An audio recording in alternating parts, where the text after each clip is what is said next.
19h45 à la télévision Labari. Messieurs, dames, bonsoir et bienvenue à cette nouvelle session d'information du mardi 5 février 2019. Nous débutons ce journal par cette note nécrologique. La presse sportive nigérienne en deuil avec la disparition du doyen Ibrahim Souri Bari, journaliste sportif à l'ONEF à la retraite. Amis, parents et collègues l'ont accompagné cet après-midi à sa dernière demeure au cimetière musulman de Yantala. Ibrahim Tikire, Sadou Doumi. Toute âme goûtera à la mort. En ce mardi 5 février 2019, la presse sportive nigérienne a perdu un de ses doyens. Il s'agit de Ibrahim Souri Bari, journaliste sportif de l'Office national d'édition et de presse ONEP à la retraite. De son vivant, ISB pour les intimes a été un chroniqueur sportif qui n'avait pas sa langue dans sa poche. Doté d'une mémoire d'éléphant, Ibrahim Souri Bari est né le 7 novembre 1956 à Niamey. Après ses études primaires et secondaires à Niamey et à Bamako, Feu ISB a servi à la Voix des Salles en 1979, documentaliste au ministère de l'Information de 1980 à 1982, puis à la télévision nationale. Il a été également agent commercial à l'ONEP avant d'embrasser la carrière de journaliste reporter sportif jusqu'à sa retraite en 2016. Parents, amis et anciens collègues de travail se rappellent encore de Ibrahim Souri Bari. Ce souvenir est encore très vif en nous. Ce qu'on retient de Bari surtout, c'est en tout cas le côté mémoire. C'est une mémoire vivante du sport nigérien. Tu lui parles d'un événement sportif, il te donne la date, il te rappelle les faits saillants. Donc ce qui fait de lui un journaliste complet. Quand, en plus de la couverture des événements sportifs pour le journal Le Sahel, il intervient souvent dans la couverture en direct à la radio en tant que chroniqueur. Et là, à chaque fois qu'il est là, il amène un plus en rappelant des faits historiques qui sont liés à l'événement du jour. Paix à son âme. Beaucoup de choses. On a cheminé ensemble pendant très longtemps. Et je peux dire que j'ai été fier de travailler avec lui. J'ai beaucoup appris. C'est un homme d'une grande expérience et qui aime passionnément son travail. Que la terre lui soit légère, c'est tout ce que je peux dire. Que la terre lui soit légère. Que le Tout-Puissant lui accorde son pardon. Merci. Agent consciencieux et dévoué au travail, Feu Ibrahim Souri Bari nous a quittés, laissant une veuve et 2 enfants. Au nom des chroniqueurs sportifs nigériens, le bureau de l'Union des journalistes sportifs du Niger adresse ses condoléances à la famille du défunt, amis et connaissances. Que son âme repose en paix. Amen. Amen. La société nigérienne de logistique automobile Sony Loga a organisé ce mardi 5 février 2019 un séminaire sur les techniques de détermination de valeur en douane de moyens de transport. Une session qui est organisée avec la collaboration du groupe Argus. La cérémonie d'ouverture s'est déroulée en présence des officiers de douane, les représentants des vendeurs de véhicules d'occasion et les ministres concernés, nous rapporte Hassan Saleh Moustapha sur les images de Sadou. Renforcer la capacité du personnel et autres collaborateurs de la société nigérienne de logistique automobile Sony Loga sur la technique de détermination de la valeur des moyens de transport, c'est la principale motivation de ce séminaire. La détermination des valeurs en douane des véhicules d'occasion importés fait partie des activités du guichet unique automobile du Niger-Guyane. Dans le cadre de l'exécution de son mandat, Sony Loga détermine de façon impersonnelle la valeur des moyens de transport et la place instantanément dans le système douanier informatisé appelé Sidonia, de sorte que, quel que soit votre statut, parlementaires, ministres, hauts gradés de l'administration, de l'armée ou de la douane, vous payerez les mêmes droits et taxes que n'importe quel autre usager pour le même type de véhicule. Cela dénote du respect du principe d'égalité des citoyens devant le service public qui est une obligation contractuelle du SONU Loga. Ainsi, la mise en place de ce dispositif a permis à l'État de rentrer dans l'intégralité de ses droits à l'occasion du dédouanement des moyens de transport. Pour améliorer la prestation et la qualité des services, SONU Loga a fait appel à l'expertise du groupe français Argus avec ses 90 ans d'expérience. D'aucuns pensent que les valeurs déterminées par SONU Loga viennent d'autres pays, notamment la Côte d'Ivoire. Pour d'autres, il s'agit purement et simplement des valeurs fictives et fantaisistes déterminées sans aucune expertise. Pour toutes ces raisons, et surtout pour une question de transparence, SONU Loga a invité ses partenaires, les experts du groupe Argus, pour animer le présent séminaire et confirmer la technique de détermination des valeurs des moyens de transport. Le présent séminaire sera l'occasion pour rassurer davantage les usagers du guichet unique automobile du Niger sur l'objectivité et le professionnalisme avec lesquels SONU Loga conduit l'activité de détermination des valeurs en douane des moyens de transport. Créée en janvier 2014, SONU Loga a lancé officiellement ses activités le 17 juillet 2017. Elle a, entre autres objectifs, de faciliter et de simplifier les formalités de dédouanement et d'immatriculation des véhicules au Niger. La coordination départementale MNSD Nassara de Madawa a tenu sa conférence régionale la semaine passée à Madawa. Au terme des travaux, les participants ont élu le ministre de la Santé publique, Dr Ilyasu Idime Nassara, à la présidence de la dite structure. Précision avec Hassan Saleh Mustafa. Cette conférence départementale de MNSD Nassara de Madawa vise deux objectifs: se conformer au texte du parti d'une part et de renouveler le bureau départemental d'autre part. Ces assises ont permis aux participants de placer leur confiance au Dr Ilyas Idime Nassara à la tête de la dite coordination. Un choix qui se justifie par l'engagement, le militantisme, la droiture, la simplicité ou encore la franchise du nouveau président départemental Dr Ilyas Idi qui se bat pour le bien-être de la population du Niger en général et de Madawa en particulier.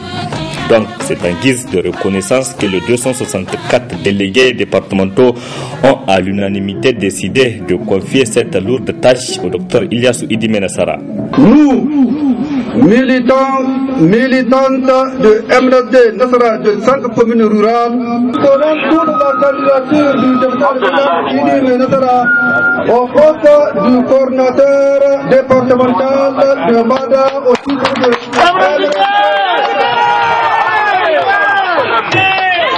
Cette déclaration a été faite en assemblée générale signée par les responsables communaux. Nous souhaitons bonne santé et bonne suite à son excellence Senou Oumarou, président du parti MNSD Nassara. Très ému et conscient de cette lourde mission à lui confier, le nouveau président départemental du MNSD Nassara de Madawa exprime toute sa gratitude et sa reconnaissance aux militants. Je saisis cette occasion pour adresser toutes mes salutations et mes remerciements à tous les militants de la coordination régionale du MNSD Nassara de la région de Tawa.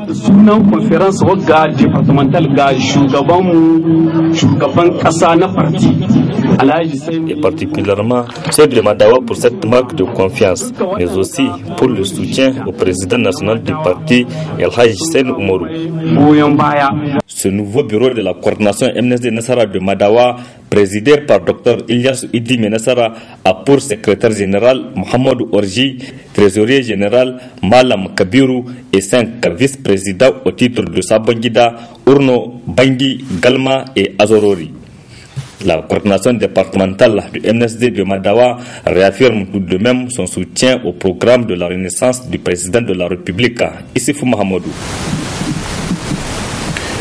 Poser un regard croisé sur la vie du parti de Mamadou Doula Talata, le RSP Adli. C'est l'objectif de cette assemblée générale qui a drainé militants, militantes, sympathisants et sympathisants du parti. Et c'est la ville de Terra qui a servi de cadre à cette cérémonie. Suivez ce compte rendu.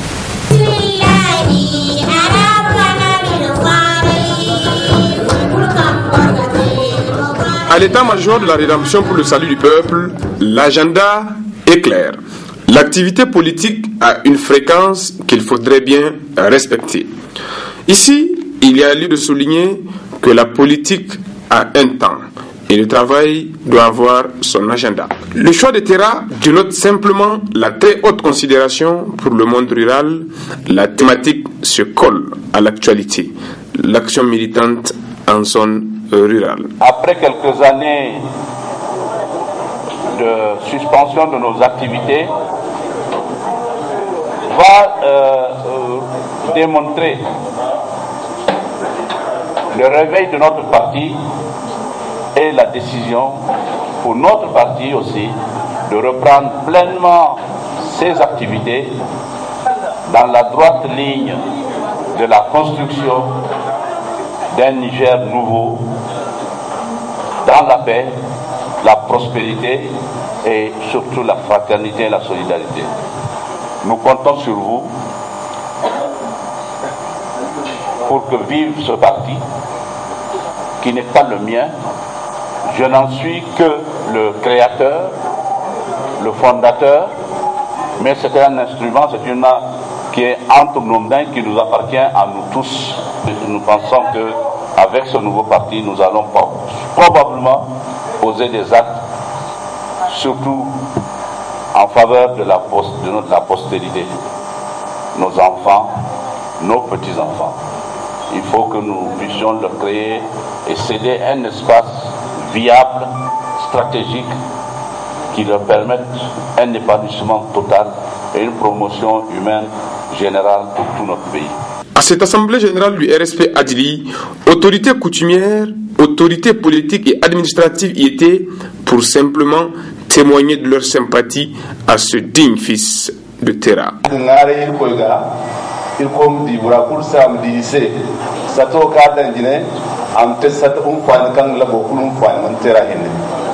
Parce que maman Terra d'abord quand ça veille gama agama awon goyo mantir Terra hinno matinye me hinno no kam bor ko suru jingora ko bor mama donc il ngare ko ici me diase il comme dire coulse.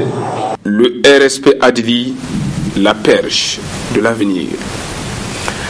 Célébration demain 6 février de la journée internationale de lutte contre les mutilations génitales féminines sous le thème traduire les décisions politiques en actions concrètes à la base pour accélérer l'atteinte de zéro mutilation génitale féminine en 2030. Suivez ce reportage de Adeta Salah et Ibrahim Abou.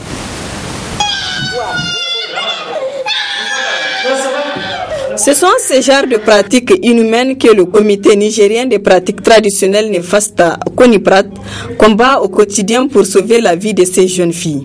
Mettre fin aux mutilations génitales féminines est une décision politique. C'est pour cela le thème de la journée internationale de lutte contre les mutilations génitales est de traduire les décisions politiques en actions concrètes à la base pour accélérer l'atteinte de zéro MJF en 2030. Cette journée, nous allons entreprendre une journée parlementaire au niveau de l'Assemblée nationale, la Commission des affaires sociales et culturelles, avec laquelle nous allons échanger sur les mutilations génitales féminines et les défis qui restent, et notamment les défis liés à certains textes que nous jugeons, en tout cas pour le moment, que au niveau de l'Assemblée nationale, qu'on fasse un plaidoyer pour pouvoir les adopter. Donc nous allons sensibiliser ces parlementaires sur les enjeux du moment par rapport à surtout au protocole de Maputo qui parle un peu des droits de femmes, qui parle des droits des femmes et des enfants. Et nous allons essayer de les expliquer aussi sur les conséquences de ces mutilations génitales féminines au Niger. les avancées, parce qu'il faut se le dire, au niveau du CONIPRAT, il y a eu tellement des actions communautaires qui ont fait que le taux a chuté de 5%, et nous sommes revenus à 2%.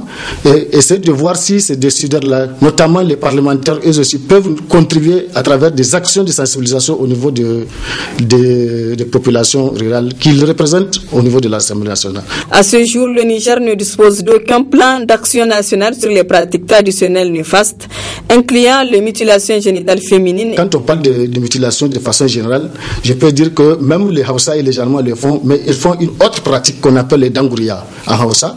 Donc c'est une forme de mutilation génitale féminine. Et les Jarma aussi le font, et au niveau des Jarma, ils appellent ça habisé.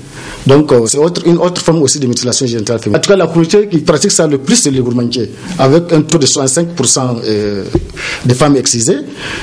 Avec ensuite les Peuls, il y a Kouté qui pratique aussi cette excision.